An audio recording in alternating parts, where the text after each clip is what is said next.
ఏడడుగుల బంధం పార్ట్ 88 రచన మీనా కుమారి గారు.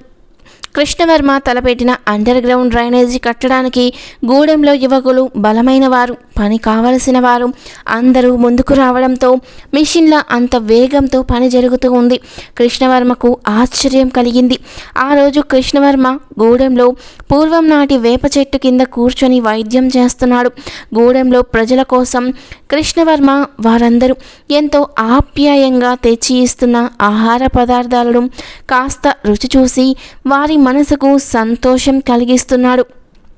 ఒక పక్క డ్రైనేజీ కట్టుబడి పనులు చూస్తూ ఇంజనీర్లతో మాట్లాడుతూ సరైన సలహాలు ఇస్తూ ఉన్నారు. గూడెం వారికి వ్యాక్సిన్ కోసం డాక్టర్ మిత్రా గారి సలహా తీసుకొని దానికి తగ్గట్టుగా కంప్లైంట్స్ అన్నీ కూడా ఫైల్ చేసి పంపవలసిన చోటికి పంపించాడు. అతి త్వరలోనే వ్యాక్సిన్ని కూడా వచ్చేస్తాయి అని కాల్ చేసి చెప్పారు డాక్టర్ మిత్రా గారు. చాలా సంతోషపడ్డాడు కృష్ణవర్మ. మీరు మా కోసం ఇంత త్వరగా ఉదాన మనసుతో సహాయం చేయడం చాలా గ్రేట్ సార్ అంటూ మెచ్చుకుంటున్న కృష్ణ మాటలకు అసలు గొప్పతనం అంతా నీదే డాక్టర్ కృష్ణ. కోట్లకు అధిపతి అయి ఉండి మీకు ఏ అవసరమని గూడెం వారికి అంత నిస్వార్థంగా త్యాగం చేస్తున్నారు. మీరు కట్టే కట్టడాలకు కూడా డొనేట్ చేయడానికి మేము సిద్ధంగా ఉన్నాము. నాలాగే 10 మంది డాక్టర్లు ముందుకు వచ్చారు. తద్వారా మేమంతా కలిసి కొంత ధనాన్ని సేకరించి మీరు చేసే సేవా కార్యక్రమాలకు అందజేస్తాము అని చెప్పారు డాక్టర్ మిత్రా.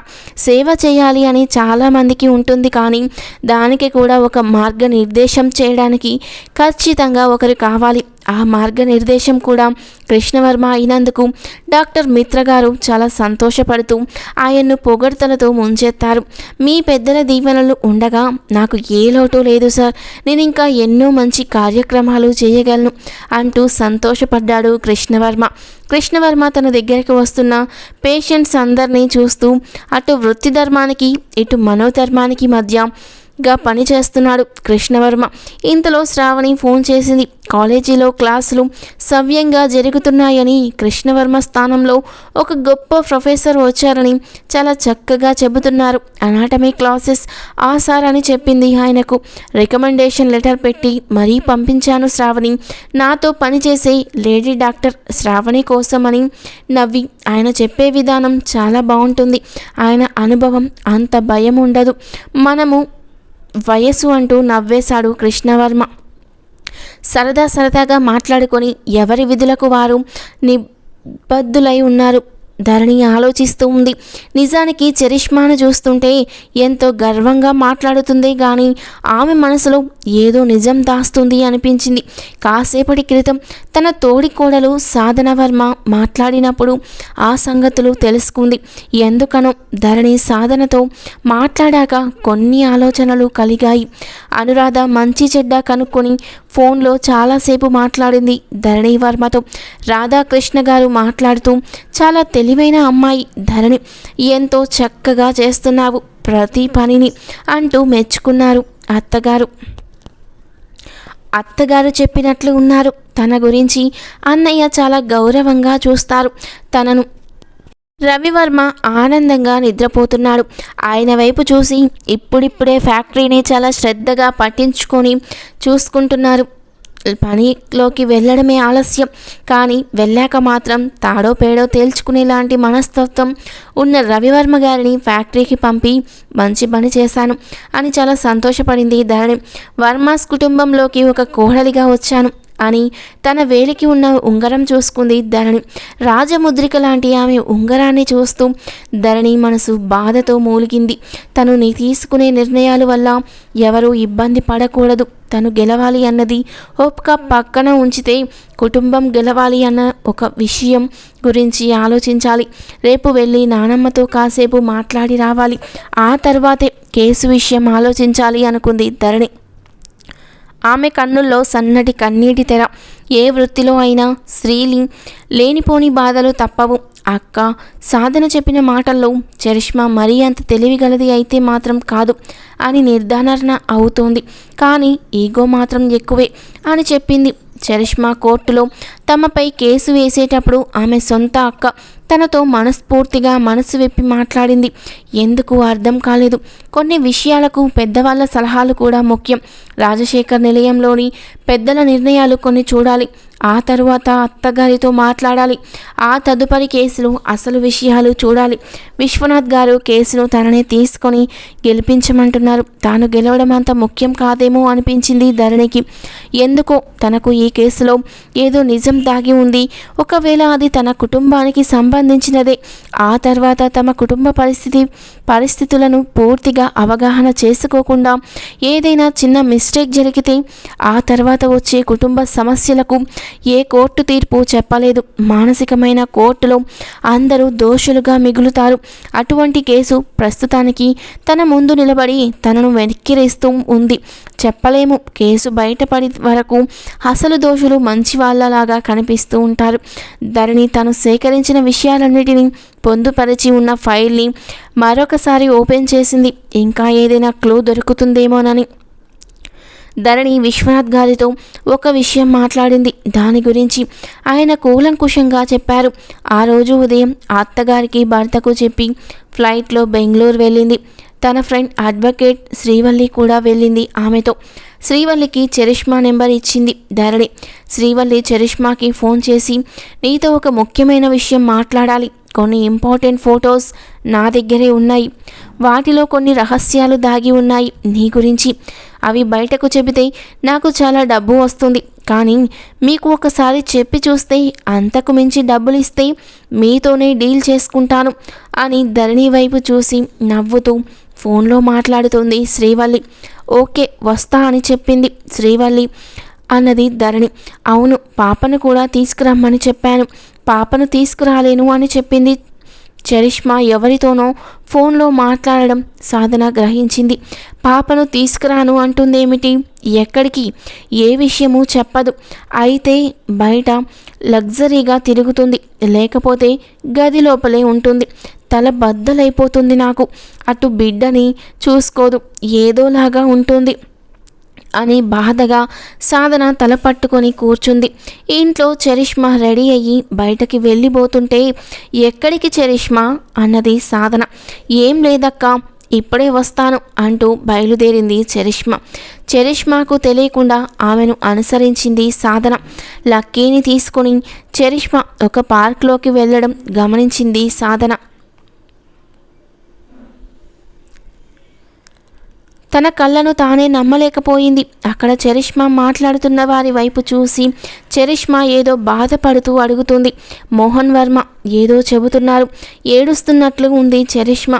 ఏమిటిదంతా అనుకున్న సాధన కనపడకుండా ఒక పక్కకు వెళ్ళిపోయింది. కానీ ఆ దృశ్యాన్ని ధరణి చూసింది. సాధనను కూడా గమనించింది. సంథింగ్ రాంగ్ అనుకుంది ధరణి. శ్రీవల్లి మాటలను రికార్డ్ చేసింది. మోహన్ వర్మ వెళ్ళిపోయాడు. టైం చూసుకొని చరిష్మా అరగంట తర్వాత వస్తాను అన్నారు. ముందుగానే బావగారితో మాట్లాడాలని అక్కడికే పిలిపించింది. తన పరిస్థితి ఏమిటో అని తల కొట్టుకుంది. తర్వాత సాధన వేరే ఒక అమ్మాయితో మాట్లాడుతున్న చరిష్మా వైపు చూసి అసలు ఏమీ అర్థం కాలేదు సాధనకు. ఏం జరుగుతుంది? అసలు ఏం జరిగింది? తన ఇంట్లో ఏదో జరుగుతుంది. తనకు తెలియకుండా తన చెల్లెలు అంత బాధపడవలసిన అవసరం ఏముంది? అది తన భర్త దగ్గర. చూద్దాం, ఈరోజు అసలు ఏదైనా చెబుతారేమో తన భర్త. లేకుంటే అసలు రహస్యం అతని దగ్గరే ఉంటుంది. ఎవరైనా సరే నా చెల్లి జోలికి వస్తే ఎవరిని వదలను అని కోపంగా ఇంటి బయటకు బయలుదేరింది సాధన. మీరు ఎవరు అని అడిగింది చరిష్మా. నాకు డబ్బు కావాలి అంతే. ఏదైనా కొన్ని లూప్స్ దొరికితే అలా బ్లాక్మెయిల్ చేస్తూ ఉంటాను. అది నా వృత్తి అన్నది నవ్వుతూ ఒక రకంగా శ్రీవల్లి. బ్లాక్ టైట్ టీషర్ట్ వేసి, జీన్స్ ప్యాంట్ వేసి, కళ్ళకు బ్లాక్ అద్దాలు పెట్టి, ముక్కు వరకు క్లాత్ కట్టుకొని ఉన్న శ్రీవల్లి ఎలాగూ పోల్చుకోలేదు చరిష్మా. వాళ్లకు మరొక వైపు చెట్లలో కూర్చుంది ధరణి. ఈ ఫోటో బయటపడితే మీ అక్కతో మీకు బాధ ఏమో అంటూ నవ్వింది శ్రీవల్లి. నాకేం బాధ మా అక్కతో అన్నది చరిష్మా. ఎందుకంటే ఇక్కడ రవివర్మ గారి స్థానంలో ఉన్నది మోహన్ వర్మ. ఆ విషయం కెమెరా విషయంలో అన్ని టెక్నాలజీలు తెలిసిన నాకు తెలుసు. పైగా ఆ ఫోటోలు మీకు అనుకూలంగా మార్చింది కూడా నా ఫ్రెండ్ అంటూ ఒక రకంగా నవ్వింది గొంతు మార్చి శ్రీవల్లి. ఓ మై గాడ్ అనుకుంది చరిష్మా. చూడు, అదంతా నీకు అనవసరం. ఏ విషయాలైనా మా బావగారు చూసుకుంటారు. నీ ఇష్టం వచ్చినట్టు చేసుకో. ఆయన మామూలు వ్యక్తి కాదు, గుర్తుపెట్టుకో అన్నది చరిష్మా. ఫోటోలు తీసిన వాళ్ళు ఎవరో వాళ్ళను పట్టుకుంటారులే మా బావగారు అన్నది చరిష్మా. ఆ విషయమేగా మీ బావగారితో అరగంట ముందు వచ్చి మాట్లాడుతున్నావు. ఏం పాపం అన్నది శ్రీవల్లి. మా పర్సనల్ విషయంలో తలదూర్చడానికి నీకెంత అధికారం అన్నది చరిష్మా. ఎవరి తిప్పలు వారివి. కొద్ది డబ్బు కోసం కొందరు, ఆస్తుల కోసం కొందరు, వాటాల కోసం కొందరు, అందరిది ఒకటే బాధ అన్నది శ్రీవల్లి నవ్వుతూ. డబ్బు కోసం ఏమైనా చెయ్యగలం. ఆడదానివి నువ్వు, ఆడదాని చరిత్రకి కలంకము నువ్వు అంటున్న శ్రీవల్లి వైపు చూసింది కోపంగా చరిష్మా. డబ్బులేమీ లేని వాళ్ళం కాదు మేము అసలు నాకు అంటూ కోపంలో నోరు స్లిప్ అవ్వబోయిన చరిష్మా నిగ్రహించుకుంది కోపాన్ని. అబ్బా, కంట్రోల్ అయిపోయింది. అస్సలు పాయింట్ వచ్చేది అనుకుంది ధరణి. శ్రీవల్లి వైపు చూసి రెచ్చగొట్టు అని మెసేజ్ పెట్టింది ఫోన్లో. ఓకే అన్నది Srivalli. May I come in sir అంటూ ఒక అందమైన అమ్మాయి వెస్ట్రన్ మోడల్ డ్రెస్లో లోపలికి వచ్చింది. కమింగ్ అన్నాడు వర్క్లో ఉన్న రవివర్మ. చెప్పండి అంటూ క్యాజువల్గా చూస్తున్న రవివర్మ వైపు చూసి, ఏమిటి కళ్ళలో ఒక నక్షత్రం పుట్టలేదు నన్ను చూసి? ఎంతటి వారకైనా కళ్ళల్లో నక్షత్రాలు మెరుస్తూ కనబడతాయి నన్ను చూస్తే అని ఆశ్చర్యంగా చూసింది గ్రీష్మ. ఎవరు మీరు అన్నాడు రవివర్మ. అపాయింట్ చేశారు ఆఫీస్లో కంప్యూటర్ వర్క్ కోసం, ఇంకా మీ స్పెషల్ పనుల కోసం నియమించారు సార్ అన్నది తిప్పుకుంటూ గ్రీష్మ. ఎవరు మిమ్మల్ని అపాయింట్ చేసింది అన్నాడు రవివర్మ కాస్త చిరాకుగా. పని కావాల్సిన వారికి పని కల్పించాలి, ఇటువంటి వారికి ఆశలెందుకు పని కల్పిస్తారు అని మనసులో చిరాకు పడుతూ వసుంధరాదేవి గారు సార్ అన్నది గ్రీష్మ. ఓకే, మీరు కాసేపు బయట కూర్చోండి వెళ్ళి అన్నాడు రవివర్మ. తల్లికి ఫోన్ చేశాడు రవివర్మ. అవును బాబు, గ్రీష్మ అని చాలా ఇబ్బందుల్లో ఉంది, సరే అని జాబ్ ఇచ్చాను బాబు అని చెప్పింది వసుంధరాదేవి. ఆ అమ్మాయి ఇబ్బందుల్లో ఉందా అమ్మా? నీకు అలా ఎలా అర్థమయ్యింది అనుకున్నాడు రవివర్మ. కానీ వసుంధరాదేవి గారి దగ్గరకు వెళ్ళినప్పుడు గ్రీష్మ రంగు వెలిసిన జాకెట్టు, కాటన్ శారీ, దీనావస్థలో రెడీ అయి వెళ్ళింది. ఇప్పుడు చూస్తున్న గ్రీష్మను చూస్తే ఉద్యోగం కాదు కదా, ఆఫీస్ గేట్ కూడా దాటనివ్వదు వసుంధరాదేవి గారు. అమ్మ ఎలా ఇచ్చింది అనుకొని అక్కడ స్టెనో వర్క్ చేసే టేబుల్ అవన్నీ కూడా బయటకి షిఫ్ట్ చేయించాడు రవివర్మ. ఇది వరకు పెద్ద వయసు ఆమె వర్క్ చేసేది, ఆమె లీవ్లో ఉంది. అదేమిటి, పని చేయవలసింది లోన కదా అన్నది ఒక రకంగా గ్రీష్మ. ఎక్కడ చేసినా నువ్వు చేయవలసింది ఈ వర్క్ కదా అన్నారు అక్కడ ఉన్న కొందరు నవ్వుతూ. గ్రీష్మ టేబుల్ బయటకు వచ్చేసరికి వర్కర్స్కి కొంతమందికి ఆనందంగా ఉంది. ధరణికి మెసేజ్ పెట్టాడు రవివర్మ. ఎక్కడున్నారు, ఏం చేస్తున్నారు అంటూ. మొత్తం నేను తర్వాత షేర్ చేస్తాను సార్ అంటూ నవ్వుతూ మెసేజ్ పెట్టింది ధరణి. చరిష్మాను రెచ్చగొట్టడానికి ప్రయత్నిస్తుంది శ్రీవల్లి. చరిష్మా నిజం చెబుతుందా, అసలు ఏం జరుగుతుంది అనేది నెక్స్ట్ పార్ట్లో తెలుసుకుందాం. వీడియో నచ్చితే లైక్ చేసి సబ్స్క్రైబ్